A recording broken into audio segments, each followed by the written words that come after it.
Before we begin, we strongly advise viewers to use caution. The information below is provided only for entertainment and education. This is the precise federal courtroom testimony from the Sean Diddy Combs trial, according to Inner City Press. The third day of Sean Diddy Combs' federal trial had already sent the media into a frenzy, but nobody had any idea what would happen next. Just weeks before Prince's death, the prosecution shockingly decided to broadcast an audio sample he had prepared. The late music legend's voice, low yet eerie, echoed around the courtroom. Prince gave a list of persons, discussed private parties, and described what he claimed to have witnessed behind Diddy's closed doors. The room grew chilly. Diddy's reaction, nevertheless, changed the situation. His carefully crafted persona was shattered in front of the jurors when he snapped in an outburst, forcing the judge to issue a contempt warning. There was not a single rumor. On social media, there was no discussion. This proof was sworn in. From that moment, the tone of the trial was irrevocably altered. What Prince said and what he covertly recorded may be the testimony that finally blows things out of proportion. The morning of the third day began similarly to the first two, yet there was a noticeable difference among all those present. The buzz in the air was sharper. Compared to the previous day, the legal teams moved more swiftly. Reporters, their posture tight in a new way, hurried to their seats. Even the statement, "Today is going to be bad for someone," was heard by certain court staff. No one could have predicted their accuracy. Like he did every morning, he entered the room wearing a sharply tailored blue suit, and his usual smirk flitted in the corners of his mouth. He nodded to the gallery. His legal team remained composed, staring straight ahead, talking among themselves, and exchanging documents. Everything seemed to be going according to plan until a tiny shift happened near the prosecution's table. Two IT specialists quietly brought in equipment that hadn't been there in the previous days. A laptop, wires, and a small black audio device. One of them gave a low nod to the chief prosecutor, who looked down at the table rather than Diddy's eyes. Something had changed. Diddy didn't notice at first. He appeared relaxed and confident. But those watching intently understood that something was going to happen. The judge entered and made an unusual statement. "Today's evidence can elicit strong reactions. I anticipate complete poise. No one missed his gaze in Diddy's way when..." He uttered it. Then came the moment that turned a criminal trial into a historic event. The prosecution asked to present what they called important new audio evidence. The defense immediately protested and went into alert mode. They had not been made aware of any new exhibitions. In the courtroom, they whispered. Asserting that the prosecution was sandbagging, Diddy's lead attorney stood up and urged that the evidence be ignored, but the judge had previously seen the disclosure paperwork. It had been properly and legally filed. The judge's ruling was delivered with a bang. It is possible to fabricate evidence. When the prosecutor finally said, "Prince Rogers Nelson's last private tape is going to be played for you," it was like a lightning bolt. There was silence in the courtroom. All of the phones landed on someone's lap. Each journalist's fingers hovered over their keyboards. Diddy also appeared to be confused. He appeared to be asking his lawyers, "What is this?" with somewhat wide eyes. The prosecutor then connected the device and pressed play. The confident, flamboyant Prince that everyone knew was not the voice that filled the courtroom. It was quiet, low, and eerie. Prince began, "I don't know who I can trust anymore, so I'm making this recording." The tone sent shivers down the spines of everyone listening. This was not a performance. It was an acknowledgement. On the recording, Prince stated that he had attended private parties hosted by Diddy at residences in Miami, the Hamptons, and Los Angeles.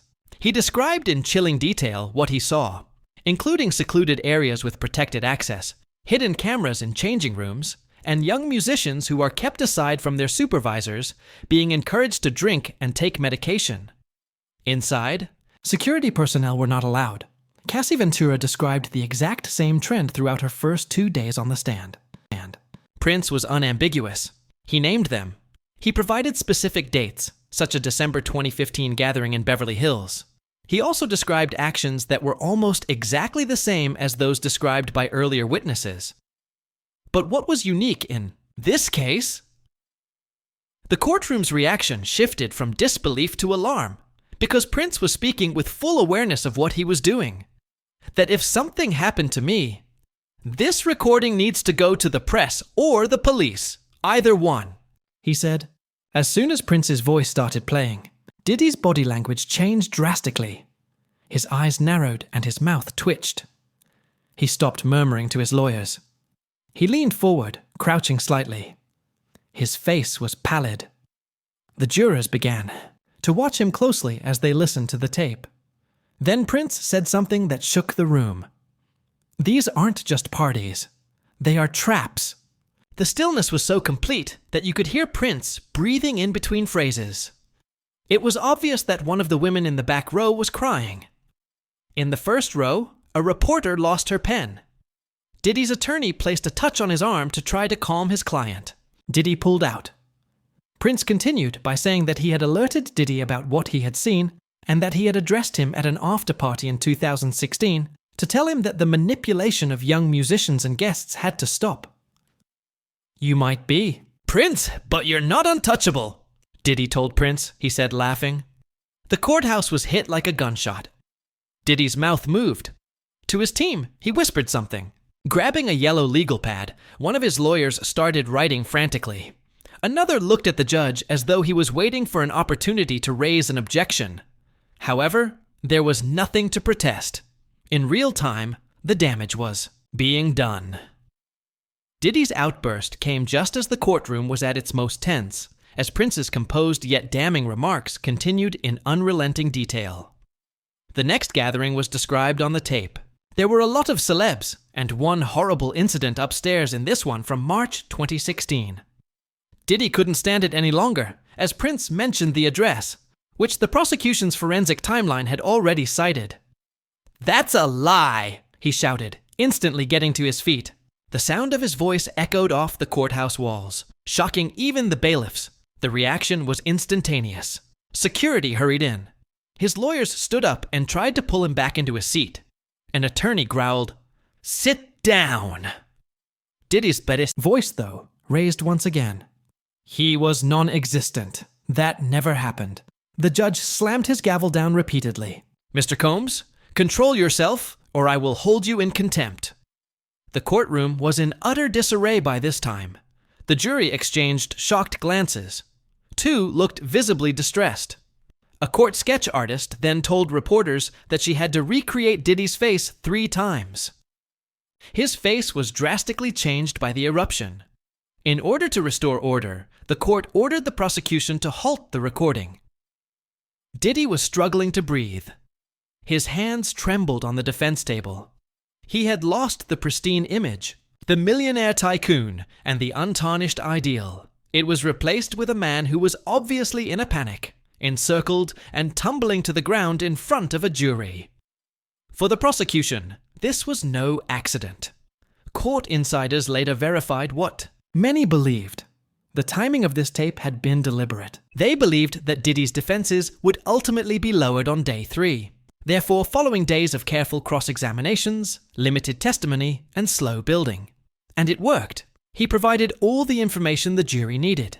Anger, guilt, and a loss of control, all without anybody questioning him. Prince hadn't even completed his sentence. After a brief pause to rearrange the courtroom, the judge instructed the prosecution to resume playing back the Prince's voice. But by then, the atmosphere had shifted entirely. No one whispered or typed. Even the court sketch artist had stopped. Drawing, the focus was on the speakers in the courtroom. The voice of a dead man suddenly controlled the most powerful room in entertainment law. Prince carried on where he had left off, describing what he saw firsthand as a systematic system of manipulation. He spoke slowly and deliberately, as though he was aware that he might not be heard again until the worst. What I have seen cannot simply be forgotten. He went on. They make it seem glamorous, but I've watched it ruin people. He was referring to parties at Diddy's houses. Again, not just vague recollections, but specific details, including visitor names, room configurations, and even the color of the furniture in specific lounges. This was all in line with what Cassie Ventura and two other unnamed witnesses had previously said. But Prince's references to hush money and NDAs were the most disturbing. Prince said on the recording, "I've seen the contracts. I have seen the money being exchanged. I've seen $2 million here and $1.5 million there. And I've seen what happens to people who try to escape. They disappear. Not physically, but musically and socially." Lost. Diddy, still sat but visibly shaking, stared straight ahead. He didn't blink his eyes for approximately a minute, according to a court reporter seated behind him. He was silently given a folded piece of tissue by one of his solicitors. He wouldn't take it. Then Prince dropped another bomb. What he said about Diddy was, "I warned him at the Grammy after-party. I told him flat out, this is going to catch up to you. You may be a prince, but I own this game, and people like you don't change it," he said to me. "They are taken out." Those words reverberated throughout the room like thunder. Diddy's jaw tensed, but he made no outward sign of response. One juror in the front row shook her head. Another leaned back, stunned. This was more than just a piece of proof now. It was a skillfully done character assassination by someone who had no reason to lie, no stake in the verdict, and no possibility of being subjected to cross-examination. Instead of portraying Diddy as a flawed individual, Prince from beyond the dead presented him as a crafty predator with a well-planned kingdom of power and quiet. Moreover, the tape was not yet fully utilized by the prosecution. If you've ever watched a trial play out in real time, this was the time.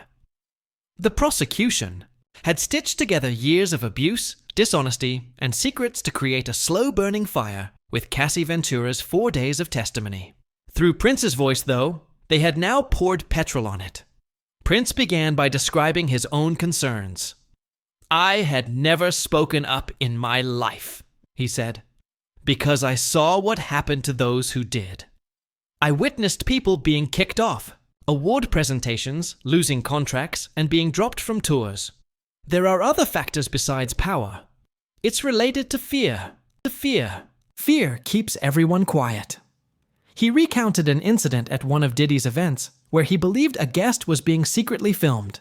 According to Prince, "I noticed cameras in the chandelier." A producer shrugged and replied, "That's just how it is," when I brought it up to him. Implied are blackmail, surveillance, and control, not only with cash, but also with secrets. Rumors that had been going around for years were in line with this. The footage was purportedly saved by Diddy as leverage. None of it has been confirmed as of yet. Prince made no assumptions. He made notes. His words were, "I have files.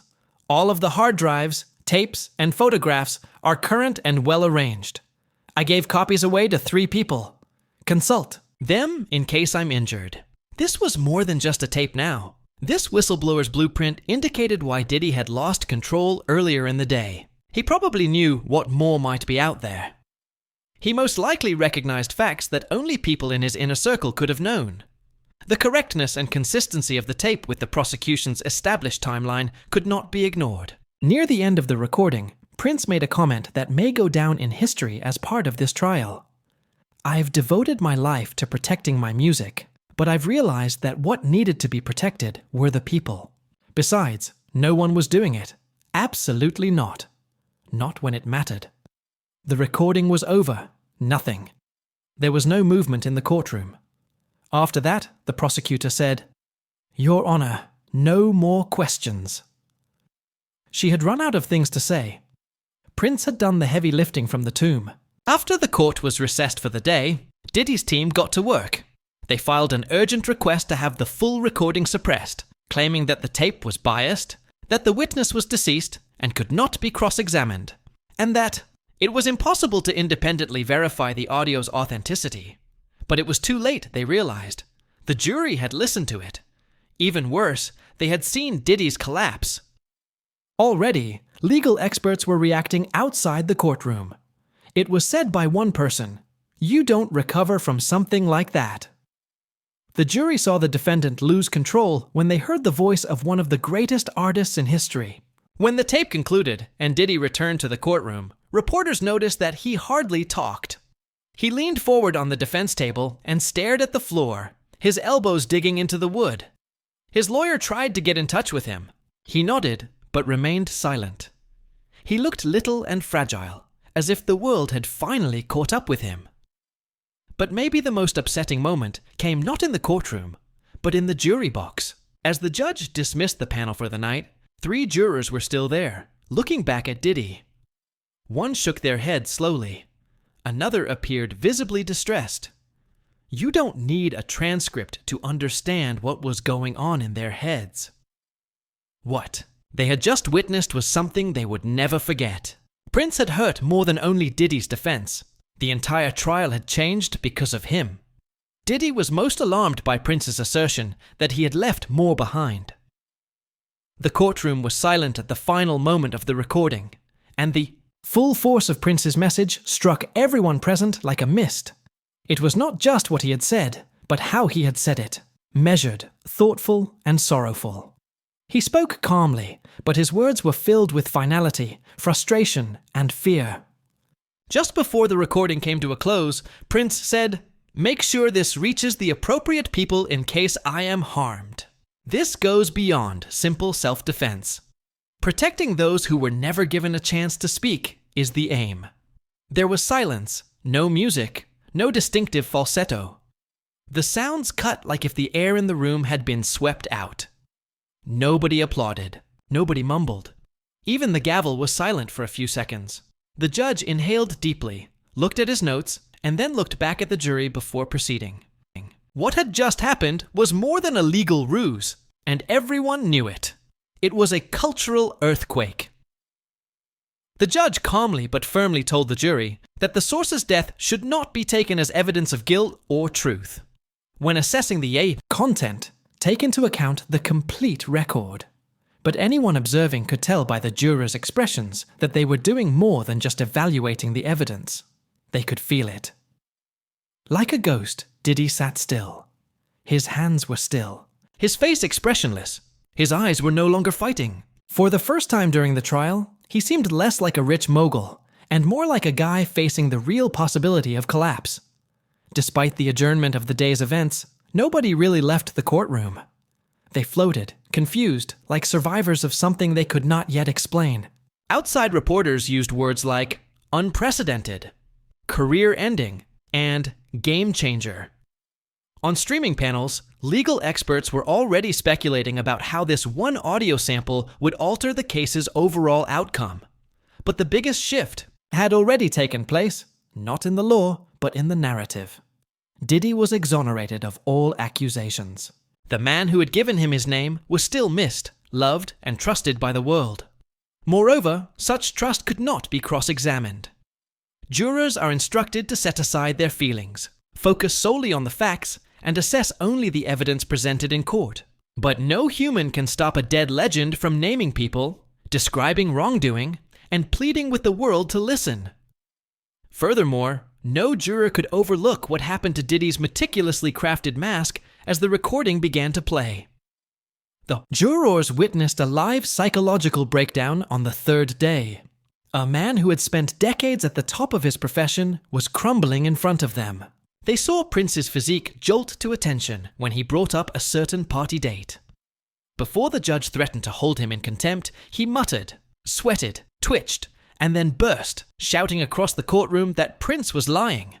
But the most damaging element wasn't the outburst.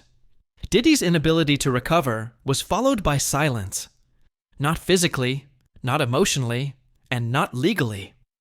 He sat with his shoulders bent for the rest of the day, occasionally putting his head in. His hands? The jury immediately leaned in for every second after previously giving it merely a cursory glance. They were no longer watching the lawyers. They were watching him. Although they hope for it, prosecutors hardly ever get it. It's one thing to provide strong evidence, Another is establishing a transitional period in which jurors change from skeptics to believers, from neutral to locked in. And that's what happened. The term anchor bias is used by psychologists. A life-altering experience becomes the lens through which a person views the world. From now on, every defensive statement would be analyzed in the context of Prince's voice and Diddy's reaction to it. One juror was even seen wiping her eyes as the tape came to an end. Another clasped his hands together in a motion more like prayer than grace. Whatever story the defense thought they were telling, it had just been overtaken by a voice that was immune to cross-examination, and a defendant who had finally stopped acting. The day after Prince's recording was broadcast, the court came alive. But it didn't feel the same.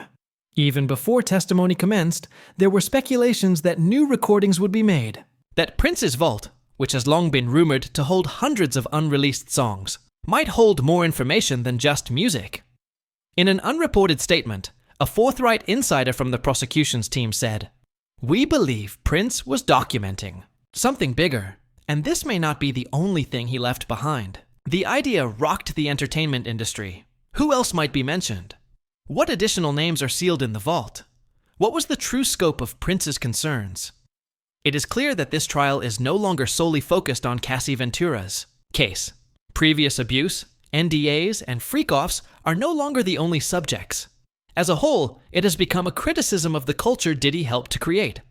And because to Prince, that culture now has a voice of resistance. Investigators are also reportedly looking for more subpoenas related to Prince's estate in an attempt to locate any hard drives, cassettes, or written notes he may have left behind. Verified, these records could result in new charges, new prosecutions, or even the involvement of other powerful individuals who were thought to be beyond the law. Meanwhile, Diddy's legal team is trying to minimize the damage. They submitted petitions to have the Prince recording removed, claiming it incites emotional discrimination. But the judge has already ruled that it is permissible. Furthermore, even if it is later formally denied, the damage has already been done. It has been heard. The jury has listened to it. Diddy burst into tears upon hearing it. As the trial enters its next phase, the same question is being asked by everyone. What else may be in Prince's vault?